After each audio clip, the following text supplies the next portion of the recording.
Welcome to a quick video of the S13 weld repairs thing. I'm pretty sure in a previous video of the S13 I have included some of the welding bits, but quite frankly it's difficult to weld and film and weld.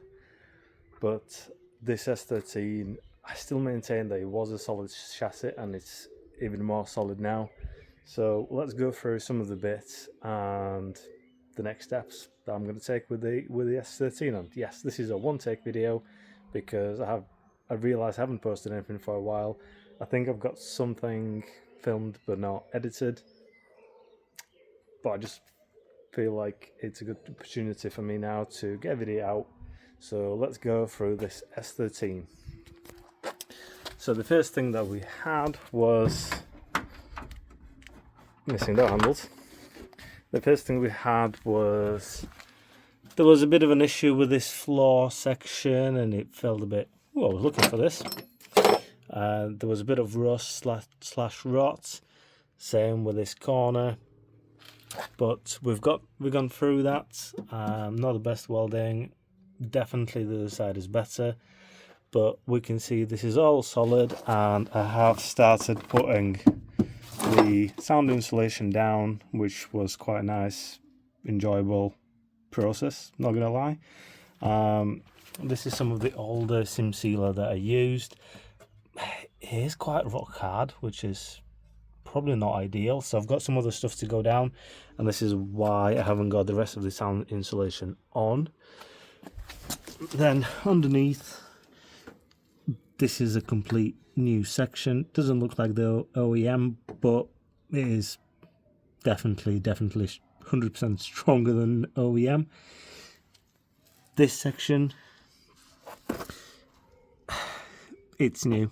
That's all I can say. It's new. It doesn't look that great, but it's new and it's solid, so I'm happy with that. The last welding job I did was actually repairing or replacing section of this, and I've tried to keep as OEM line as possible where the outer skin or this section sits, so it should look pretty good, although I'm going to put side skirts on because some of the welding definitely moved the metal, so it's not going to look 100% like new. So there's that. Then we moved on to the chassis rails, and they are really strong. And one thing that really has surprised me is that on this side they go all the way to the back, whereas on the passenger side for some reason it doesn't go as far back. So then moving on to the front, I decided to take it a step further and replace this section. So obviously removed this, cleaned it all, and made a new panel and plug welded it onto here. Then we had a lot of welding here, so there was parts that went onto the bulkhead. I think I replaced part of the bulkhead as well. This and this and this and this and chassis rail stuff, and it is all 100% solid, primed everywhere where I could reach to, cleaned everything that I could, and I'm pretty happy with it.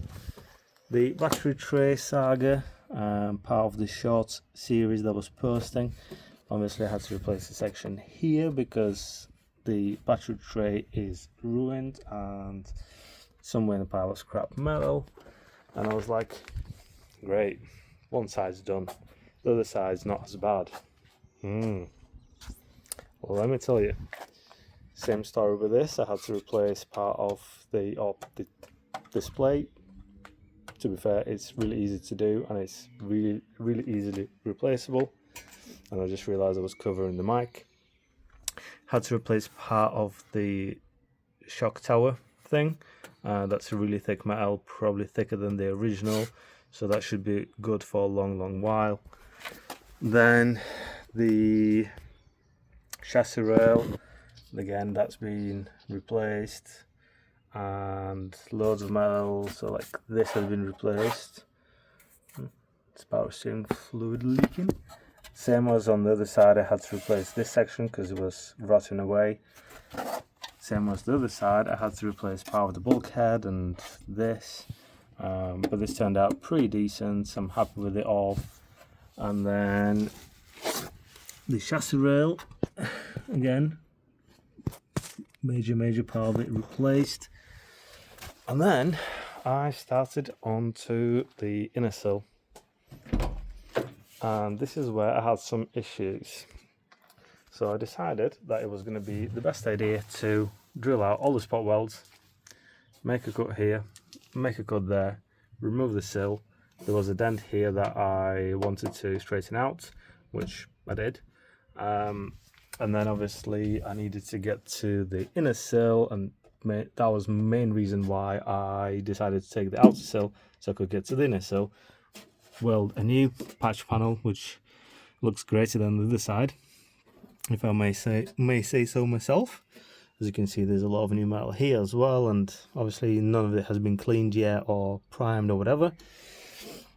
I had to remove this section as well for the best access. But the issue I had is that when I removed the inner sill, the car has slightly moved. So I had to play around quite a bit to get my gaps back to be correct. And I didn't realise this until I welded the inner sill and outer sill back on, and then looked at the door gap and I was like, what the hell? Anyway, that's all sorted now. So as you can see, the door closes, the gap is same across everywhere, and the bottom is pretty decent as well. And I still need to play around with this because that's not the right shape, so I think this needs to go up a little bit, but overall it's getting there. Then this section, so there's new inner skin, this, don't mind the rust, that's just surface rust I need to clean up. Obviously the welds haven't been cleaned up yet. Then this section and this section is all new as well. So there's a lot of new metal, but the car, I would say, was still fairly solid. I think I was a bit delusional thinking that there would be a lot less welding, but let's admit it, it's an old chassis, lived in the UK, been off the road for 27 years. What do you expect? But the next plan really is to get the two bits of the outer sills done, which should be fairly straightforward, literally fairly flat pieces of metal, slight bend, weld it in, just a long run here, and the same thing on the other side. And then we should be done officially with the welding. And then I think the next thing after that is I'm gonna reposition the car a little bit so I've got more space either side, and then I'm going to drop the rear suspension and do a lot of cleaning underneath, and I need to drop the tank as well, clean that up, probably get the rear bumper off at the same time. And I do have a spare subframe, polybushed, slight surface rust. So the plan is to clean it up the best as I can. I'm not going to go absolutely mental on it, just literally going to wire brush it where I can get to with angle grinder, and then just rust preventative treatment thing, hammerite, and just leave it as that. Then I have spare bits here, and then I have, as it turns out, VLSD, I think that's what it's called, like a two-way or viscous limited slip diff or whatever. So that's going to get cleaned up, and that's going to go into the car as well. I've got loads of spare suspension bits which I am going to clean up. I've got spare shafts which probably going to be honest, gonna clean up, just give them a lick of paint. They'll be able to go in. So the plan is to sort the underneath of the car. So basically drop the suspension, rebuild the suspension, just cleaning it up and giving it a lick of paint so it looks a bit fresher, lasts a bit longer. And then once that is done and the underneath of the car is like wire brushed and under sealed and whatnot, then we can probably do fuel lines, maybe leave fuel lines to last. but the plan is to get the engine out, which should be fairly straightforward really. Get rid of the auto gearbox, and we have a manual gearbox to go in with the OEM harness. I just need a gear knob and the gear gator, if anyone has one for sale in the UK. But yeah, once the engine's out, I can then sand everything down, degrease it, and just paint it. I think it's going to be a fairly straightforward job, and it just makes sense to do so. Also, in between all the welding, I did get ill a little bit, and I didn't do as much welding and grinding as I wanted to, I suppose. But I got myself some new toys for the garage, which is a massive 250 litre or 200 litre air compressor, and I got this the other day, which is mint. And all I can say is that the sandblaster is definitely something that you want in your garage. And just to show you the difference in some of this stuff and how easy it is to clean stuff up. So we had a bracket like this, obviously solid, just a lot of corrosion, and this is after maybe 5 minutes on sandblaster and a bit of primer. I also did 2 calipers and random brackets, and yes, that's the bracket that goes onto the clutch, not the clutch, brake cylinder. Again, just no rust, and it's so much easier than using wire brush. And it's one of those things that, you know, it has cost me some money, but I'm so glad that I actually did it. Caliper, look at that. Obviously that's painted, and I had some paint from E30 left over, but you can't do that with a wire brush. You can't clean it that well. Some of the areas are hard to get to. So yeah, good investment in tools, and I'm an advocate of tools make the job sometimes better and quite often better quality. And this is a front caliper. Just need to order some new seals and give it a good clean inside, and yeah, do 2 more calipers, and everything that I can fit into that sandblaster definitely going to go in there. Another thing that I've done, the headlight mounting things, whatever they're called, again, you can see all the part numbers now, and it's just an awesome tool. Honestly, if you've got a compressor, definitely get yourself a sandblaster if you're working on cars. The wire brush, it just doesn't work anywhere near as good. And that's pretty much it, I think, for the past 3 or 4 months that I've been welding this car up. The fabrication side of things definitely been harder than I expected it to be, but at the same time, I think I've learned quite a bit just by practicing and trying to make some panels, and bought some new tools. Yeah, so it's been good learning curve. But I'm starting to see the progress on the S13, which is good. Looking forward to painting it as well, at least the engine bay, so that when you open it up, it's all nice and shiny. The underneath restoration won't be too intensive, but again, it's going to make a big difference. It's going to be miles better. And I think once that is all done, I'll be able to put interior back together, which is also something I'm looking forward to.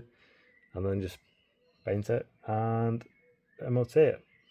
But at the same time, the engine out of the Supra has to come out as well. I've got quite a few bits on the way from Japan, or from Emirates even. And once they arrive, I will pull the engine out and get the engine away to get turbo pistons put in, and at the same time I will remove the suspension and stuff like the interroll bar links or brackets, subframe, anything and everything that can be powder coated will be powder coated. So I'm also looking forward to that. So I'm going to spend some money on it. I have seen another NAT build that looks mega clean, so I'm going to try and clean up some of the stuff as well, like the power distribution thing. That's going to be changed up.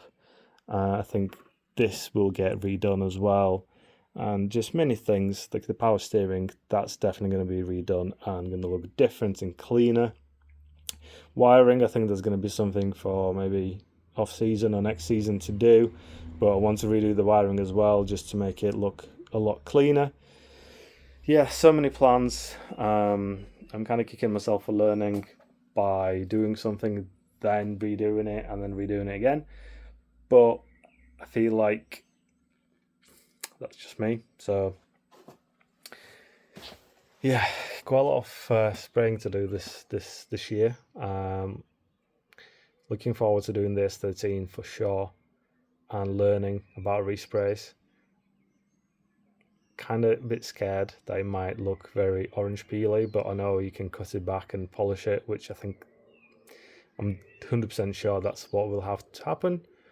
But you know, that's part of the learning. I'm gonna try and, you know, I want to say practice, but obviously I'm going to do 2 engine bays, probably very different colours.